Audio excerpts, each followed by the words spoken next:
कामयाबी पर तुम्हारा नाम होगा, तुम्हारे हर कदम पर दुनिया का सलाम होगा। डट कर करना सामना तुम मुश्किलों का, एक दिन वक्त भी तुम्हारा गुलाम होगा। नमस्कार दोस्तों, मेरा नाम सुशील कुमार और आप देख रहे हैं अपना YouTube channel Atris with study. Atris with study में आपका हार्दिक स्वागत एवं अभिनंदन है। तो दोस्तों, ये हमारा जो आज का एपिसोड है ये हिंदी से संबंधित है और हिंदी के वो क्वेश्चंस लिए गए हैं और डेस्क्रिप्टिव। मैं आपको ये बताना चाहता हूँ कि इसमें हर एक जो ऑप्शंस हैं, हर एक ऑप्शन का पूरी पूरी व्याख्या करी गई है। यानी कि आप कह सकते हो कि व्याकरण से कोई भी ऐसा टॉपिक नहीं है जो आपका छूटा हुआ होगा। आप देख लीजिए, क्वेश्चंस ऐसे हैं जो आप भी कहोगे कि हाँ, कुछ क्वेश्चंस लिए गए हैं और आपको करने में बहुत मज़ा आएगा। तो प्लीज़ दोस्तों बने रहिए और पूरी वीडियो को वॉच करना। और ये मैं गारंटी से कह सकता हूं कि आप यहां से एक या दो क्वेश्चन, दो नंबर लेके ही जाओगे, ये गारंटी के साथ मैं दावा कर सकता हूं। प्लीज इंटरेस्ट बनाकर वीडियो देखना और मेरा साथ देना।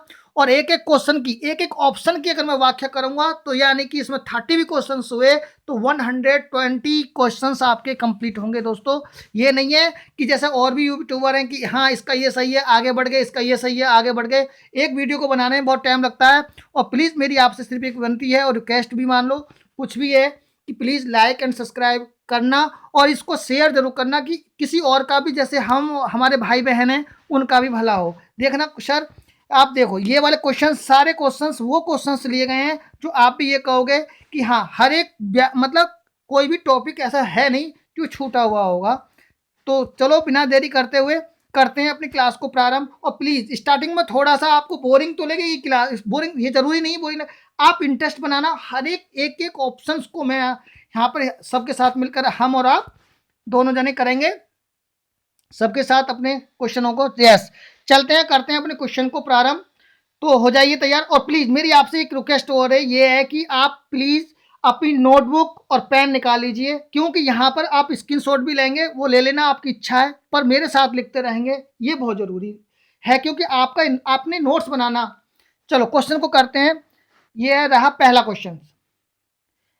मतलब ऐसे ऐसे एकांकी के रचनाकार कौन है? ऐसे ऐसे एकांकी के रचनाकार कौन है? हरिशंकर परसाई, प्रेमचंद, विष्णु प्रभाकर या केदारनाथ उग्र?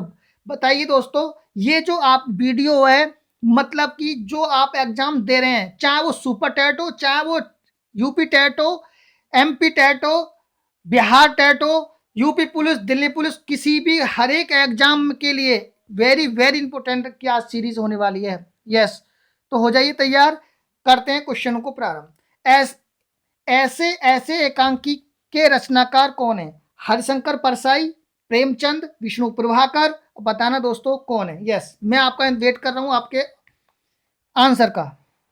यस, तो यहां पर ऐसे ऐसे एकांकी के रचनाकार हैं विष्णु प्रभाकर। वेरी गुड, यानी कि आपका ऑप्शन 3 यानी कि सी इज अ करेक्ट आंसर होगा।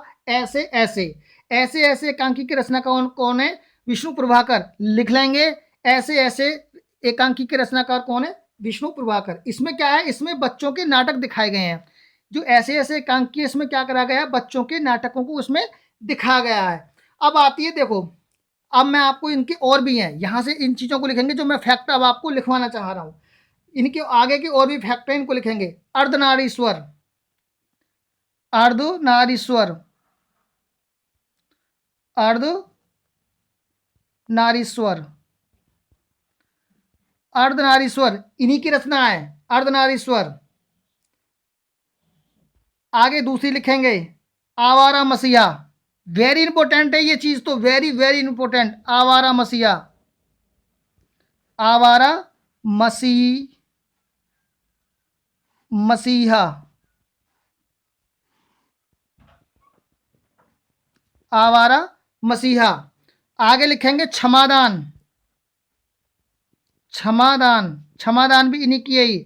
और पंखहीन, क्या? पंखहीन, पंखहीन भी इन्हीं की है। इनको आप लिख लेंगे खूब अच्छी तरीके से, इनका करेंगे। तो फ्रेंड्स, एक एक नहीं, काफ़ी काफ़ी क्वेश्चंस आपको मैं आप कराने जा रहा हूँ। ये इसी तरीके से नोट्स मेरे साथ जरूर बनाएंगे, इस चीज़ का ध्यान रखेंगे, नोट्स जरूर बनाएंगे।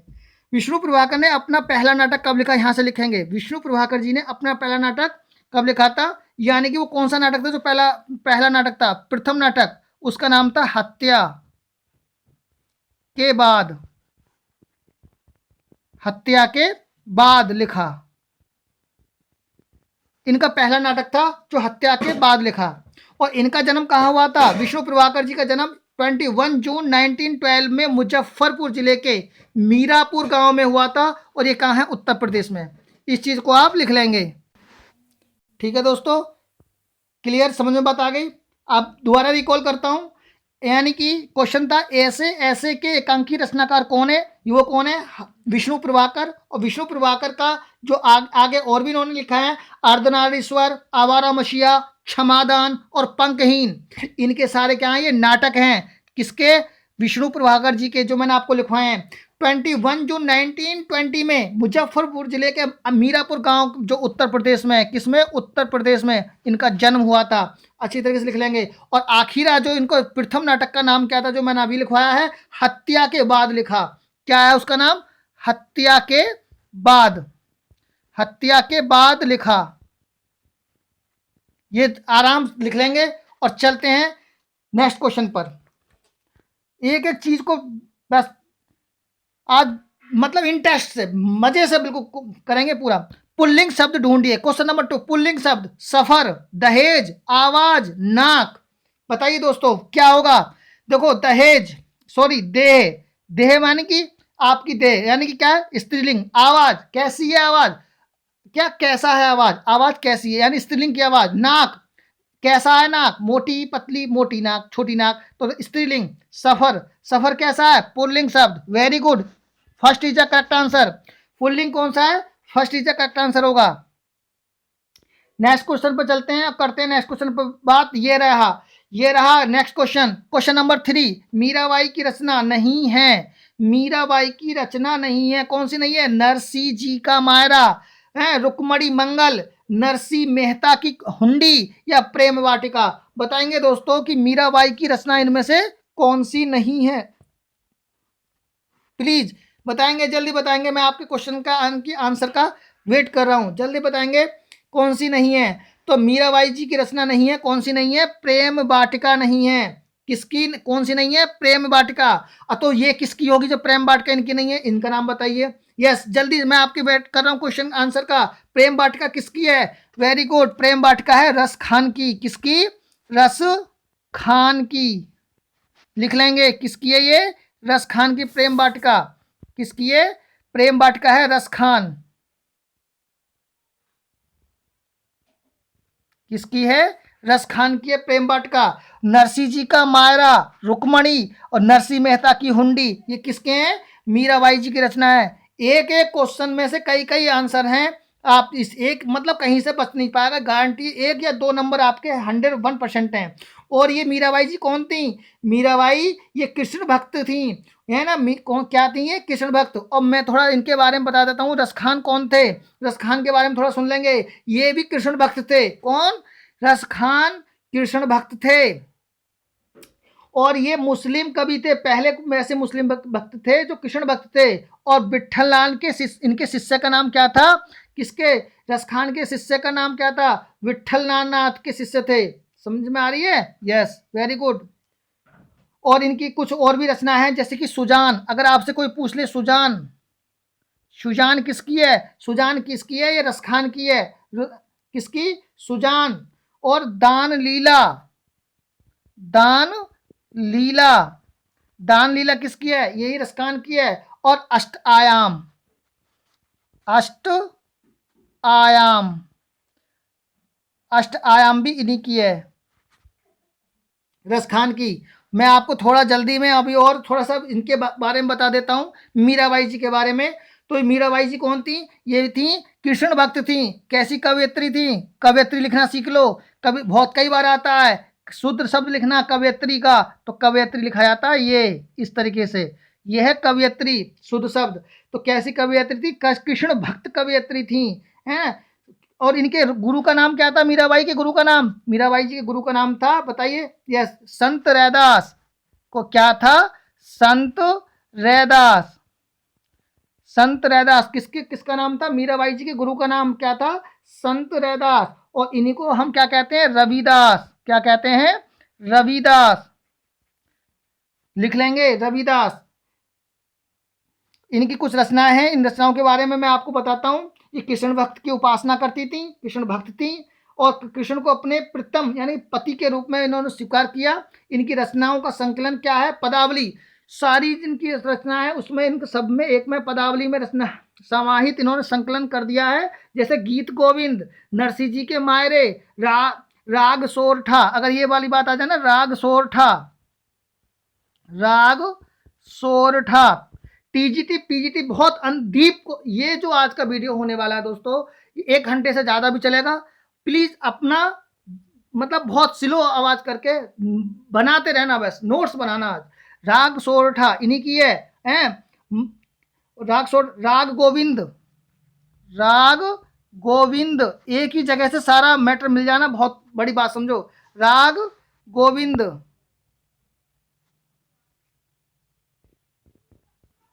राग गोविंद इन्हीं की है। चलिए काफी हो गया। तो इनके मीराबाई जी के गुरु का नाम क्या था? रविदास या संत रैदास। नेक्स्ट क्वेश्चन पर चलते हैं, करते हैं बात। ये रहा नेक्स्ट क्वेश्चन आपकी स्क्रीन पर। यस, ये रहा क्वेश्चन। यस, निम्नलिखित में से तृष्णा, निम्नलिखित में से तृष्णा शब्द के उचित विलोमार्थी का चयन करें। बताइए कि इसमें जो इसका क्या है, विलोमार्थी कौन सा होगा? तृष्णा का वितृष्णा होगा, अतृष्णा होगा, तृष्णा होगा, अपतृष्णा होगा। यस, तो तृष्णा का विलोम क्या होगा बताएंगे दोस्तों? तृष्णा का विलोम अतृष्णा होगा। अतृष्णा किसने लगाया है? ये बिल्कुल ही गलत लगाया है जिसने अतृष्णा लगाया है। तृष्णा लगाया तृष्णा का, तृष्णा तो हो नहीं सकता। अप्रतृष्णा किसने लगाया? ये भी बिल्कुल गलत। जो तृष्णा का होगा वितृष्णा। क्या होगा? वितृष्णा। अब बात आती है कि सर वितृष्णा का मतलब क्या होता है? तो वितृष्णा का मतलब मैं आपको बताता हूं, लिख लेंगे। पहले आप तृष्णा का मतलब लिखो। तृष्णा का मतलब होता है यानी कि अधिक समय तक कोई चीज बनी रहना, यानी कि लिखेंगे प्राय, ये लिखेंगे प्राय किसी चीज का अधिक समय तक बना रहना, किसी चीज का अधिक समय तक बना रहना, इसका मतलब होता है तृष्णा। समझ में? किसी चीज का अधिक समय तक बना रहना, इसका मतलब क्या होता है? तृष्णा है ना। किसी अधिक मतलब क्या होता है? अधिक समय तक किसी चीज का बने रहने वाली जो कामना होती है उसको हम तृष्णा कहते हैं। दिमाग में रख आगे बात। और यानी कि अब बात आती है जैसे कि वितृष्णा। वितृष्णा का मतलब होता है जो बिना मतलब अधिक समय तक कोई भी ऐसी जो कामना हो जो अधिक समय तक नहीं बनी रहे, उसको हम बोलेंगे वितृष्णा। अब बात आती है यहाँ पर मैं आपको एक होमवर्क में देता हूं, इसको आप कमेंट बॉक्स में कमेंट करेंगे कि विकृति का विलोम क्या होगा। यह आपका होमवर्क है, इसको लिखेंगे विकृति। विकृति का विलोम क्या होगा? ये आपका होमवर्क है। होमवर्क में कमेंट बॉक्स में कमेंट करेंगे विकृति का विलोम क्या होगा। चलो मैं 2 ऑप्शन दे रहा हूं, तृष्णा और संस्कृति। तो विकृति का क्या होगा? संस्कृति। फिर भी कमेंट कर देंगे, ठीक है दोस्तों, मैंने बता दिया। नेक्स्ट क्वेश्चन पे चलते हैं और करते हैं नेक्स्ट क्वेश्चन पे बात। ये रहा आपका नेक्स्ट क्वेश्चन। पिता का पर्याय निम्न में से नहीं है। पिता का पर्याय, पर्याय मानी पर्यायवाची, इनमें से कौन सा नहीं है बताइए? जनक नहीं है, जनयता नहीं है, अम्बा नहीं है, अब्बा नहीं है। बताएंगे दोस्तों कौन सा नहीं है? पिता का पर्याय कौन सा नहीं है?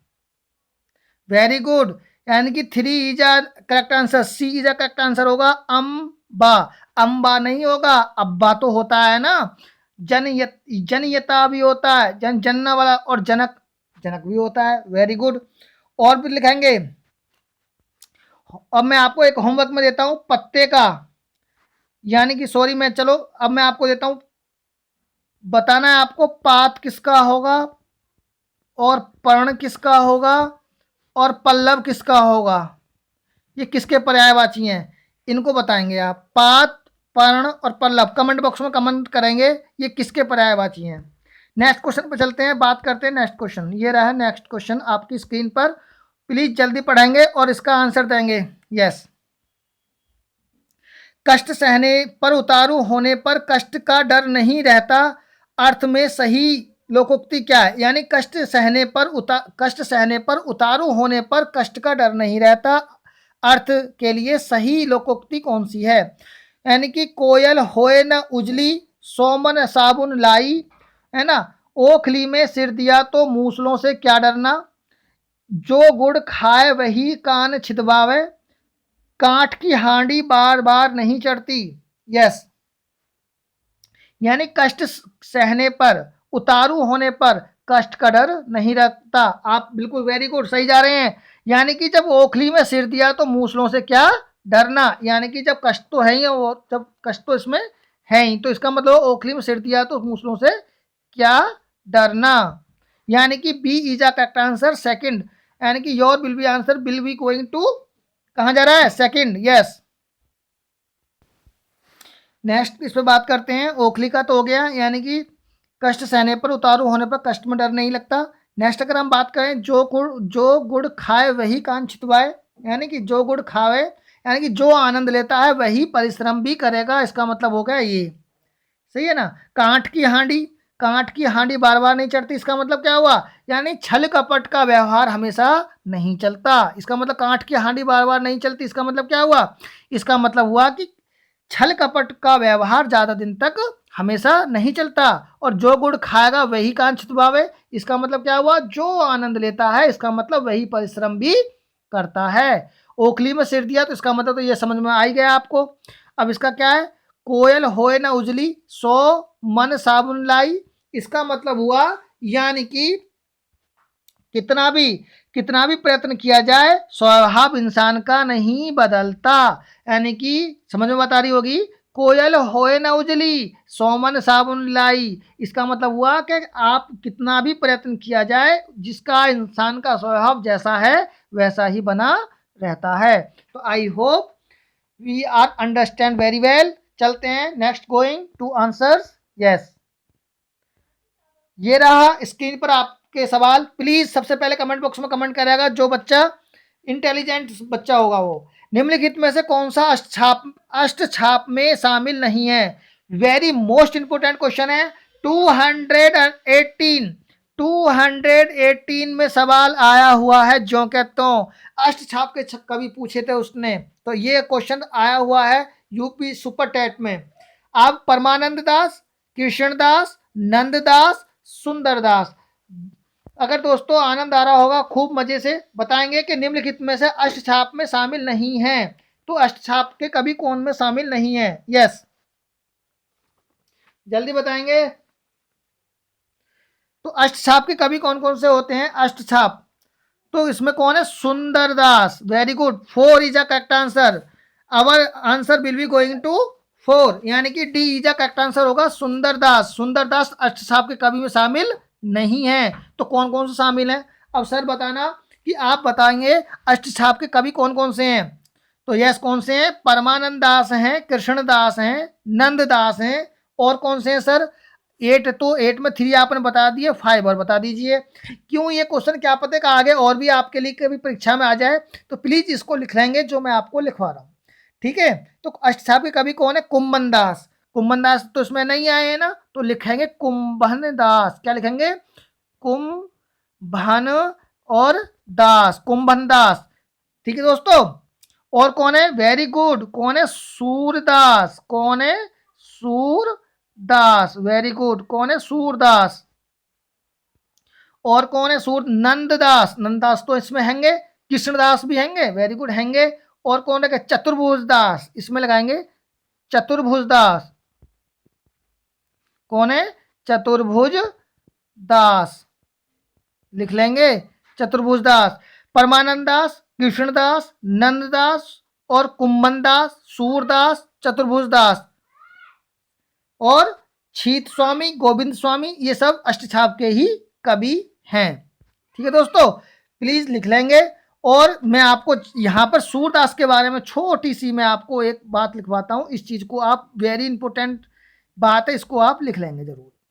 तो सूरदास को क्या कहा है? अष्टमार्ग का जहाज किसको कहा जाता है? वेरी वेरी इंपॉर्टेंट, अष्टमार्ग का जहाज, अष्टमार्ग का जहाज, अष्टमार्ग का जहाज किसे कहा जाता है? सूरदास को कहा जाता है अष्टमार्ग का जहाज। और सर दूसरी वाली बात बताना, कौन सी? क्या बताना है आपको? पुष्टि मार्ग का जहाज किसे कहा जाता है? क्या? पुष्टि मार्ग का जहाज किसे कहा जाता है? पुष्टि मार्ग का जहाज, यस, पुष्टि मार्ग। कौन? पुष्टि, पुष्टि मार्ग का जहाज। पुष्टि मार्ग का जहाज किसे कहा जाता है? पुष्टि मार्ग का जहाज कहा जाता है सूरदास को। किसको? सूरदास को। तो पुष्टि मार्ग का जहाज आकर आपसे पूछे तो क्या वो लगाएंगे? सूरदास। अष्टमार्ग का जहाज पूछे क्या लगाएंगे? सूरदास। और अष्टछाप में कभी कौन कौन से शामिल हैं? परमानंदास, कृष्णदास, नंददास, सूरदास, हो गए कृष्णदास, छीत स्वामी, गोविंद स्वामी, चतुर्भुजदास, नंददास। बिल्कुल घोट के पी जाएंगे। आज वीडियो मैं ऐसी बना रहा हूँ, और प्लीज़ दोस्तों मन से पढ़ेंगे, मन से बिल्कुल। देखो इसमें कोई भी लापरवाही नहीं है बिल्कुल भी। बस कमेंट बॉक्स में कमेंट करेंगे और स्क्रीनशॉट ले लेंगे।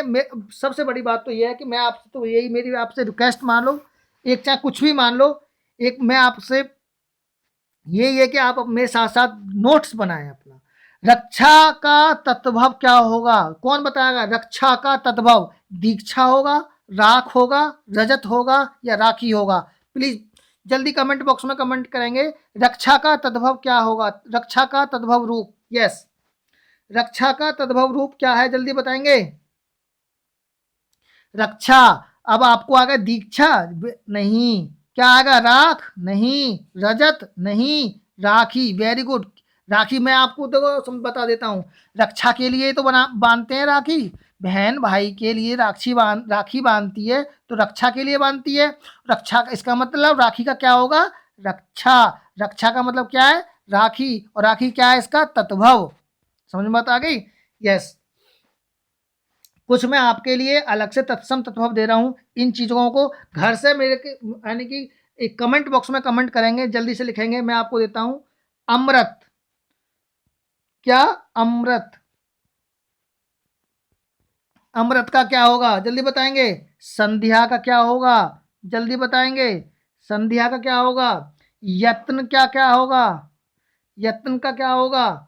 यम का क्या होगा? जल्दी बताएंगे। चलो, अमृत का क्या होगा? अमीय। क्या होगा? अमीय। लिख लेंगे। संध्या क्या होगा? ये तद्भव है, ये क्या है? अमृत क्या है? ये तत्सम है। और संध्या का क्या होगा? संध्या का तद्भव सांझ। क्या होगा? सांझ। यत्न का क्या होगा? तद्भव जतन। क्या होगा? जतन। क्या होगा? जतन। Very good. और यम का क्या होगा? जम। यम का क्या होगा? जम। आगे लिखेंगे, आगे लिखेंगे। और कौन सा? महसी। अगर कहीं पर ये मिल जाए आपको महिष। महिष का क्या होगा? भैंस। क्या होगा? भैंस। और क्या? शकुन। कहीं मिल जाए आपको शकुन। शकुन का क्या होगा? सगुन। क्या होगा? शगुन। ठीक है। अब मैं आपको देता हूं एक आपके लिए शिक्षा। शिक्षा का होमवर्क में करके दिखाएंगे। ये आपके लिए होमवर्क है। शिक्षा का क्या होगा? तद्भव। अब बात करते हैं, नेक्स्ट बात करते हैं कि सर अब आपको ये बताना है कि इसमें ये किस किस के हैं, यानी कि दीक्षा किसका होगा? दीक्षा, राख, रजत। राखी का तो हो गया। रक्षा। क्या हो गया? रक्षा। यस। इसका बताएंगे दीक्षा। दीक्षा का क्या होगा? किसका? दीक्षा का बताएंगे। दीक्षा का क्या होगा? राख का क्या होगा? रजत का क्या होगा? राखी का क्या होगा? राखी का तो हो गया रक्षा। जल्दी लिखेंगे दोस्तों। दीक्षा। दीक्षा का अपना होगा क्या, दीक्षा, दीक्षा का होगा दक्षिण, क्या होगा, दक्षिण, दक्षिण क्या है, ये तत्सम, ये क्या है, तद्भव दीक्षा। क्षार यानी कि राख, राख का क्या होगा, राख का होगा क्षार, क्षार क्या है आपको, तत्सम। रजत, रजत का क्या होगा, चांदी, क्या होगा, चांदी, चांदी, चांदी किसका होगा, रजत का, ध्यान रखेंगे। रजत क्या है इसमें, वह ये क्या है इसमें, रजत, रजत है आपका, क्या है रजत, यस, रजत क्या है आपका, तत्व चांदी। कंप्लीट हो गए। नेक्स्ट क्वेश्चन पे चलते हैं, करते हैं नेक्स्ट क्वेश्चन पे बात। नेक्स्ट क्वेश्चन पे आंसर ये है आपका, भारतेंदु हरिश्चंद्र की रचना नहीं है। भारतेंदु हरिश्चंद्र की रचना कौन सी नहीं है, सतसई सिंगार नहीं है, प्रेम माधुरी नहीं है, या खयाम की रुबैया नहीं है, जॉर्ज वंदना नहीं है। नीचे दिए गए विकल्पों में से सही उत्तर का चयन करना है। ऑप्शन नंबर ए केवल ए और बी, ऑप्शन नंबर सी केवल बी और डी, केवल ए और बी, और केवल सी और डी। यानी कि भारतेंदु हरिश्चंद्र की रचना कौन सी निम्नलिखित में से नहीं है, यस बताएंगे, कौन सी नहीं है, जल्दी बताएंगे। यानी कि कौन सी नहीं है, खयाम की रुबैया, क्या है, खयाम की रवैया रुबैया, ये भारतेंदु हरिश्चंद्र की नहीं है। सतसई सिंगार, प्रेम माधुरी, जॉर्ज वंदना सब इन्हीं की हैं। सी इज द करेक्ट आंसर, ये इनकी नहीं है। अब इनकी कौन सी है, मैं आपको यह और बता देता हूँ थोड़ा सा, यहाँ पे और एक अलग से मैं आपको बता देता हूँ। यानी कि तो ये बात आती है, खयाम की रवैया ये किसकी है, ये है हरिवंश राय बच्चन की, किसकी है, हरिवंश राय बच्चन, किसकी, राय हरिवंश राय बच्चन, हरिवंश राय बच्चन की है ये। खयाम की रवैया ये हरिवंश राय बच्चन की है। यहाँ पर आप सबसे वेरी मोस्ट इंपोर्टेंट चीज मैं आपको लिखवाना चाह रहा हूँ, प्लीज ये आप नोट डाउन कर लेंगे। एक तो है इनकी हरिवंश राय बच्चन की मधुशाला, कौन सी, मधुशाला, जैसे मैं लिखवा रहा हूँ वैसे लिखेंगे मधुशाला। और मधुबाला, कौन सी, मधुबाला, जैसे मैंने लिखवाया वैसे ही। और मधुकलश, मधुकलश, मधुकलश, ये बिल्कुल सीक्वेंस से पूछ लेता है कि इसमें निम्नलिखित में सबसे पहले कौन सी की रचना हुई थी, तो मधुशाला की हुई थी आपकी, इसकी सन 1935 में हुई थी, इसकी 1936 में हुई थी। प्लीज़ दोस्तों वो डाटा दे रहा हूँ मैं आपको, अलग अलग जो डाटा बहुत देर में मिल पाते हैं अलग अलग रहते हैं, पर मैं आज आपको इकट्ठा करके दे रहा हूँ। प्लीज़ दोस्तों लाइक एंड शेयर, बहुत मेहनत कर रहा हूँ जैसे मैं आपके साथ में, प्लीज़ आपसे एक रिक्वेस्ट यही है। आगे मधुकलश, मधुकलश कौन से, 1937 में। इसी तरीके से साला वाला कलश, यानी मधुशाला, मधुबाला और मधुकलश 1935, 1936, 1937 में। ठीक है दोस्तों, यस।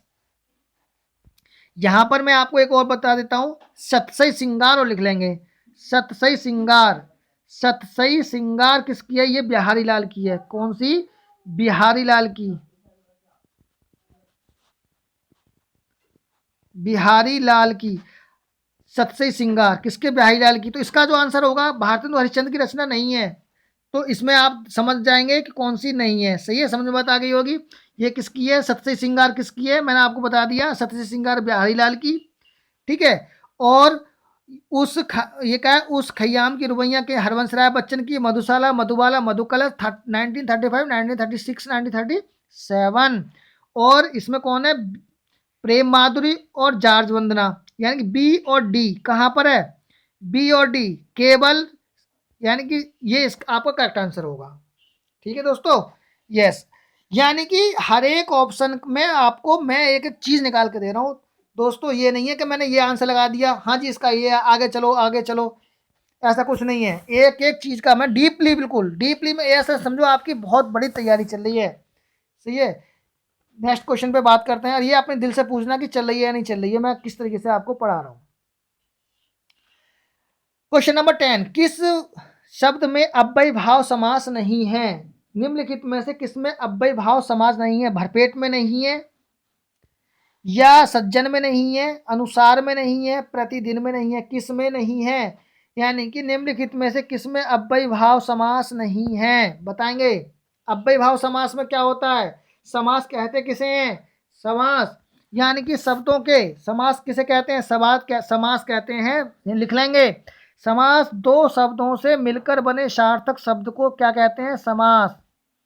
क्या दोबारा सुन लेंगे? समास किसे कहते हैं? दो शब्द यानी कि दो शब्दों के सार्थक मेल को, शब्दों की बात चल रही है, और कहीं ये कहने लगे वर्णों के मेल को, तो वर्णों से बनता है शब्द, शब्दों के मेल से बनता है शब्दों, दो सार्थक शब्दों के मेल से समास का निर्माण होता है। दो सार्थक वर्णों से एक संधि का निर्माण होता है। इन बातों को लिख लेंगे खूब अच्छी तरीके से। तो दो शब्दों से मिलकर, दो सार्थक शब्दों से मिलकर जो शब्द का निर्माण होता है उसे हम कहते हैं समास। और समास का मतलब होता है संक्षेपीकरण। क्या होता है? किसी चीज को संक्षेप में लिखना। अब बात आते हैं अपने क्वेश्चन पे कि अव्यय भाव समास। अव्यय भाव समास में क्या नहीं है, जल्दी बताएंगे। यस, अव्यय भाव समास, वेरी गुड। सज्जन यानी कि सज्जन में अव्यय भाव समास नहीं है। तो इसमें कौन सा समास है? सज्जन शब्द में कौन सा समास है? इसमें होगा कर्मधारय समास। कौन सा समास? कर्मधारय, कर्मधारय समास। कर्मधारय समास है सज्जन में। भरपेट, भर में क्या है? देखो समास में पहला पद होता है पूर्व पद और उत्तर पद, ध्यान रखेंगे। यानी पहला पद और बाद वाला पद, ध्यान रखेंगे वाली बातों को। अव्यय भाव तत्पुरुष कर्मधारय द्विगु, इसमें होता है पूर्व पद प्रधान, उत्तर पद प्रधान होता है, जो बाकी और बचे हैं 6 में से अलग उनमें होता है। ठीक है, तो अब मैं आपको थोड़ा सा और बता देता हूं। जैसे कि सज्जन में जो मैंने बताया था कर्मधारय समास है, तो अगर मैं इसका समास विग्रह करूंगा तो क्या हो? दोनों शब्दों के बीच में कौन सा मैंने कि कर्मधारय में दोनों शब्दों का विग्रह करने पर विशेषण और विशेष, कहीं ध्यान रखना इन बातों को मैं बता रहा हूं, विशेषण और विशेष्य, विशेषण और विशेष के बीच में का जो संबंध बनता है, इन दोनों के बीच में जो संबंध बनेगा उसी को हम कर्मधारय समास कहते हैं। ध्यान रखेंगे। और सज्जन को अगर मैं बोलने लगूं, क्या है जी इसमें बताना? सज्जन में होगा सत प्लस जन। क्या होगा? सत प्लस जन बराबर सज्जन। दिमाग में बता रही है? सत प्लस जन बराबर क्या बन जाएगा? सज्जन। यहीं पे मैं आपको देखो, प्रतिदिन में क्या है? अव्यय भाव समास। अनुसार में क्या है? अव्यय भाव समास। भरपेट में क्या है? अव्यय भाव समास। सज्जन में क्या है? कर्मधारय समास। जहां विशेषण और विशेष के बारे में बात की जाए, दोनों में संबंध हो, वहां पर होता है कर्मधारय समास। और एक बात ध्यान रखेंगे सबसे बड़ी, जहां पर प्राकृतिक चीजों का होना पाया जाता है वहां पर कर्मधारय समास होता है। इन चीजों को, जो ये की पॉइंट है आपके लिए। द्वंद्व समास के बारे में मैं थोड़ा सा बता दूं। जहां दोनों पद प्रधान हो, द्वंद्व समास। कौन सा समास?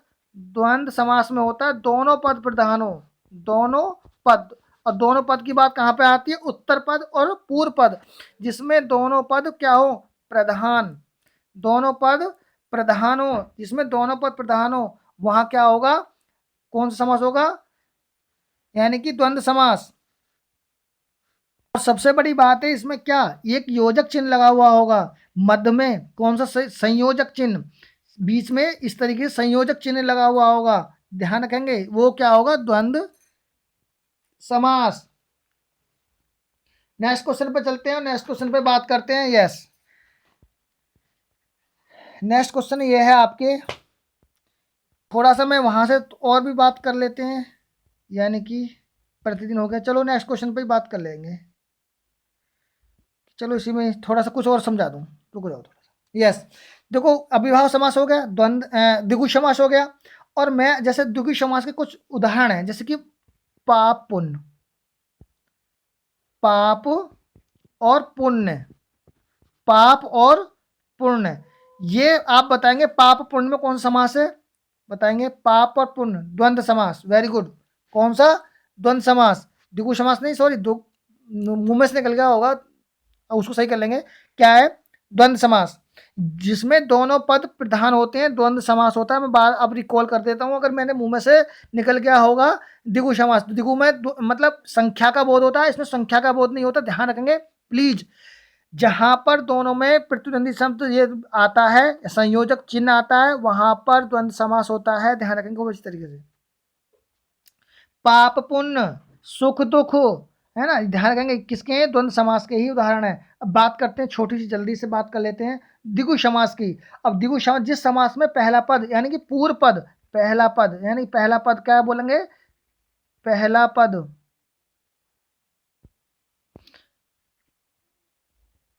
पहला पद, पहला पद को क्या बोलते हैं, पूर्व पद, और बाद वाले पद को क्या बोलते हैं, पूर्व पद। इसको पहले वाले पद को बोलेंगे पूर्व पद, फिर बाद वाले पद को क्या बोलेंगे, उत्तर पद। ध्यान में आ गई बात आपको, यस वेरी गुड। अब जैसे कि द्विगु समास, जिस समास में पहला यानी पूर्व पद संख्यावाचक हो, यानी कि जैसे कि सतमंजिल, कौन सा मंजिल, सतमंजिल, सतमंजिल, वेरी गुड, कौन सा, सतमंजिल, सत में सात, सत में सात, अरे 7 मंजिलों का घर अर्थात सतमंजिल। तिरुभुवन, कौन सा भवन, तिरुभवन, तिरुभुवन, तिरु माने 3, जिसके 3 भुवन हो, भवन हो, घर हो, क्या बन जाएगा, तिरुभवन।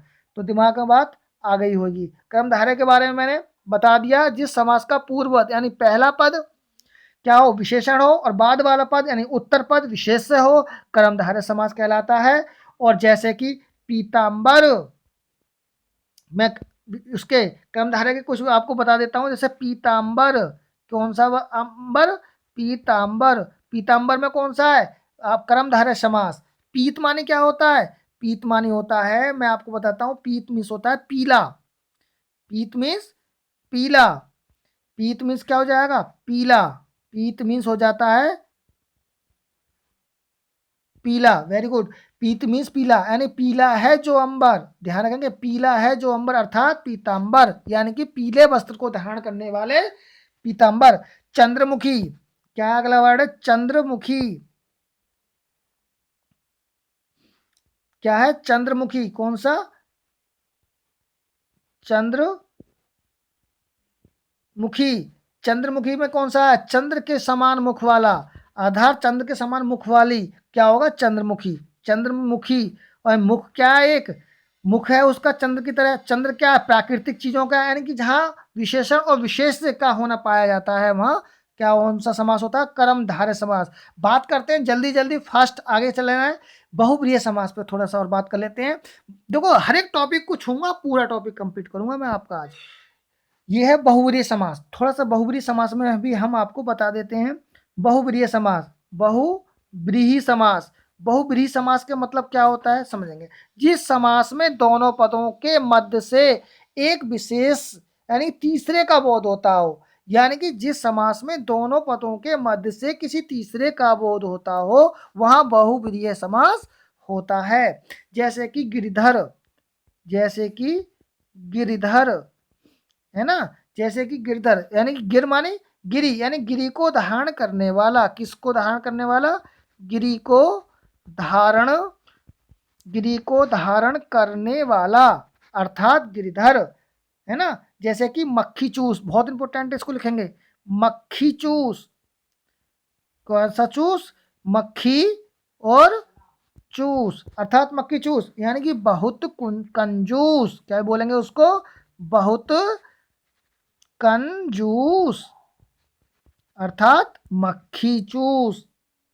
चलो काफी देर हो गई, इससे ये नहीं है दोस्तों, प्लीज मैं आपका एक एक टॉपिक को इस तरीके से छू रहा हूं जो कि आपकी हर चीज अगर नहीं है तो तैयार हो जाए, नहीं मतलब है तो रिवाइज हो जाए, नहीं है तो आपका क्या हो जाएगा, आपका नोट्स बन जाएगा।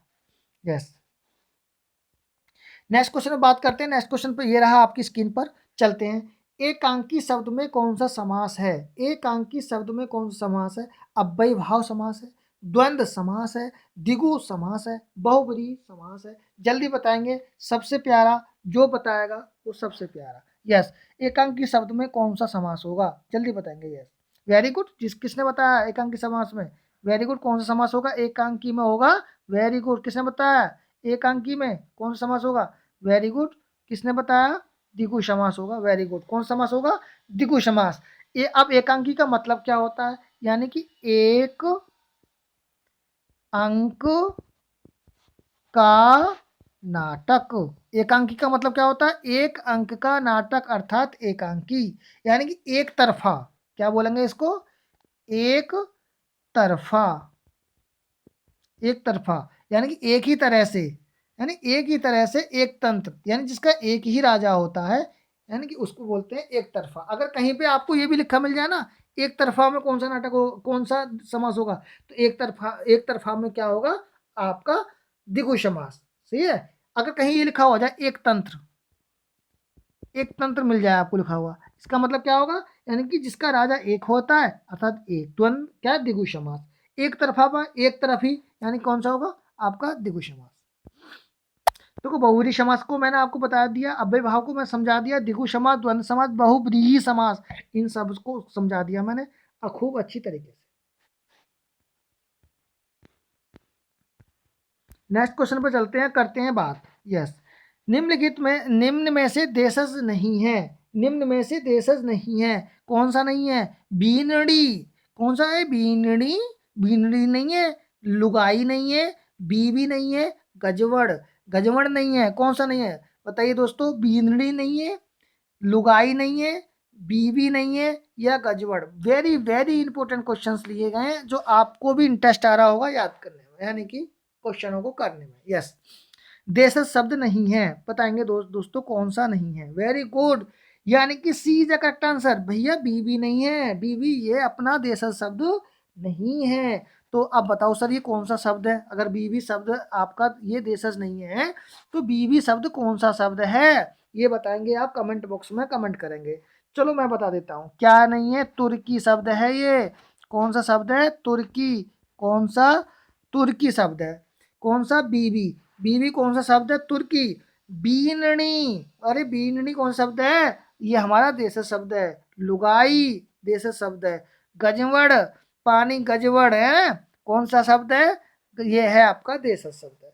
थोड़ा सा मैं आपको इसमें थोड़ा डीपली कुछ अलग से कुछ चीजें बता देता हूँ। तुर्की शब्द की बात आ गई है नहीं, बीवी कौन सा शब्द है? तुर्की शब्द है। तो कुछ तुर्की शब्द मैं आपको बता देता हूँ, आप जल्दी से सुन लेंगे। देखो जैसे कि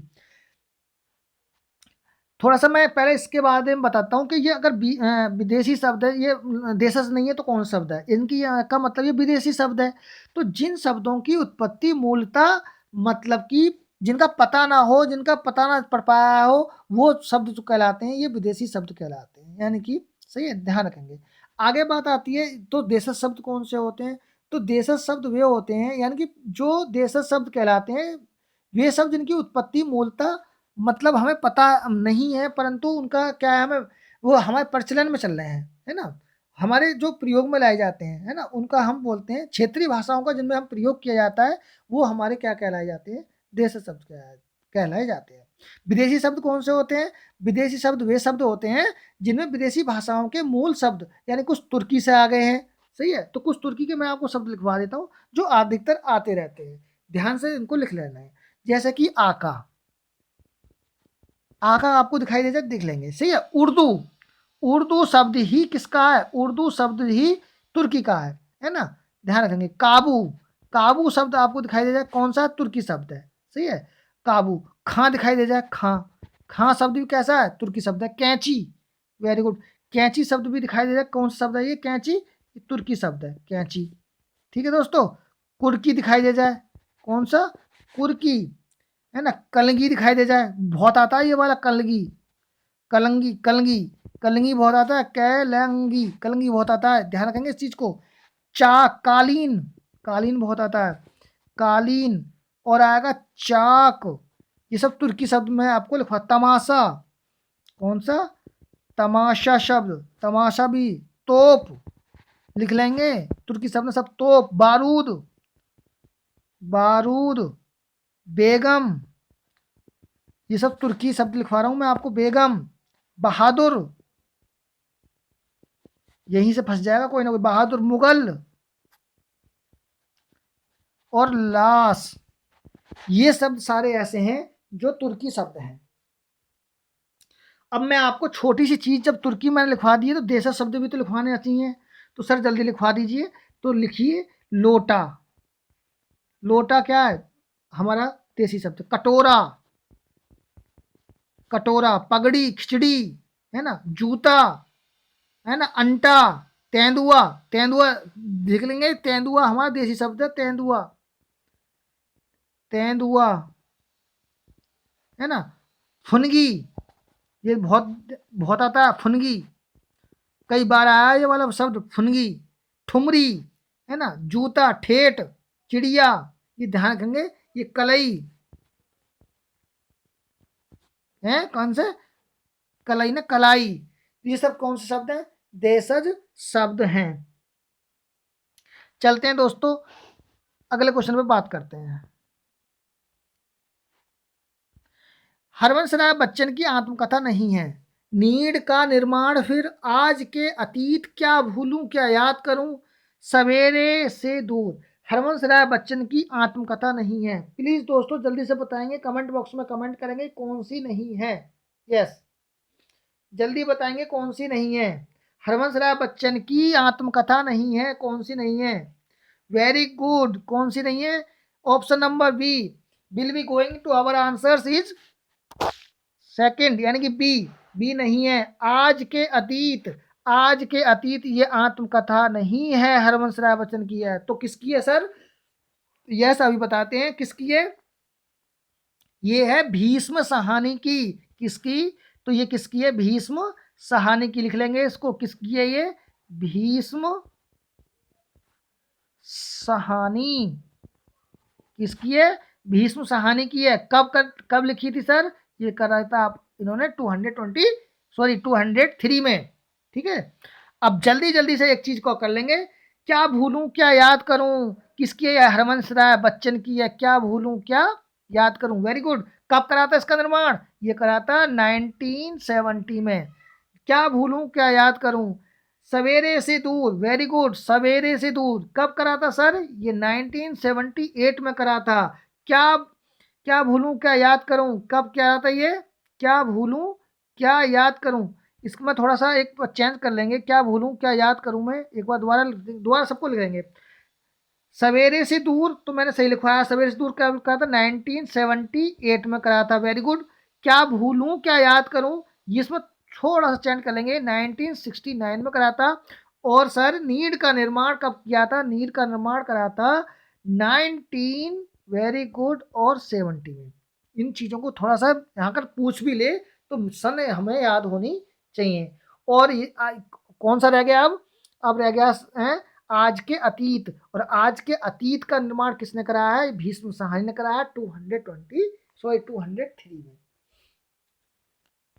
नेक्स्ट क्वेश्चन पर चलते हैं, करते हैं बात। यह है उल्लास।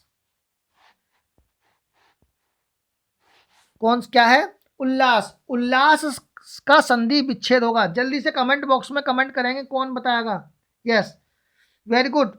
उल्ला, उल प्लस लास, उत प्लस लास, उल प्लस लास, उद प्लस लास, बताएंगे जल्दी से। उल्लास में क्या होगा, कौन सी संधि होगी? तो उल्लास में है। वेरी गुड, जिसने आंसर दिया है। Our answer will be going to second, यानी कि उत प्लस लास क्या बनेगा? उल्लास। अब मेरे को आपको ये, इन्होंने आप सर तो अपना बता दिया। Very good. अब आपको ये बताना है इसमें संधि कौन सी है। उल्लास में है उत प्लस लास, यानी कि व्यंजन संधि। कौन सी संधि? व्यंजन। वेरी गुड, व्यंजन संधि। अगर इसमें व्यंजन संधि है तो व्यंजन संधि क्या कहती है सर, बताना। तो व्यंजन संधि कहती है, व्यंजन संधि क्या कहती है? व्यंजन का व्यंजन से, या तो व्यंजन का तो व्यंजन से हो। किसका हो? व्यंजन का, व्यंजन का या तो व्यंजन से ही हो। समझना, इसकी डेफिनेशन लिखवा रहा हूं मैं आपको। व्यंजन का या तो व्यंजन से हो या स्वर से हो।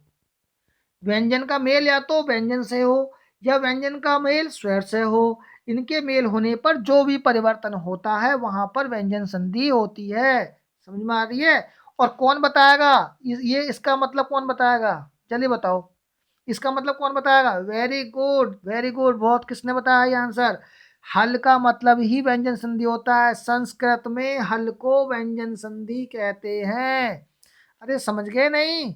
Very good. हल को क्या कहते हैं? हल को संस्कृत में, संस्कृत के अंदर हल को व्यंजन संधि कहा जाता है।